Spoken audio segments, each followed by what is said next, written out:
Farmers and local businesses may be at risk, according to experts, if a controversial bill gets passed. Natalie McCain joins us now. So, Natalie, what would the Corporate Transparency Act require small businesses to do? Well, Daryl, it would require them with 20 employees or less or revenues of $5 million or less to fill out forms with their identifying information, such as tax info, home address, and date of birth, to name a few.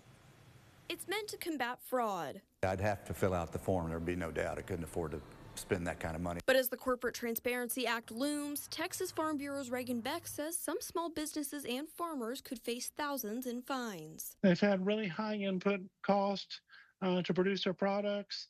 The commodity prices have not risen at the same rate, and something on top of that to push them over the edge could be really detrimental. It's in the name of stopping organized crime, but some, like Next Level Golf owner Joe Schaefer, are worried about government overreach. Just because of the heavy reach down, into the weeds of everybody in the company. So there's a lot of people that don't want to give out that information. The benefit would be if they do catch some of these illegal activities, the organized crime.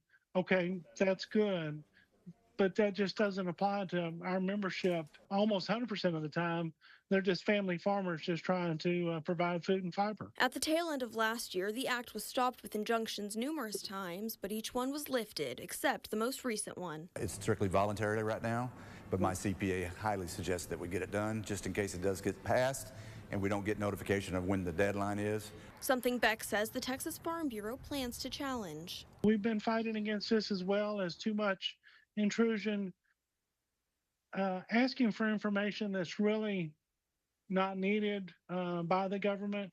And so, yes, we would push back. As the act continues to be battled out in Congress, only time will tell. Now, only 30% of businesses required to file had done so before the latest injunction. Schaefer says he's already filed just to be safe. Now, just this Wednesday, 2 senators fired back with the Big Brother Overreach Act.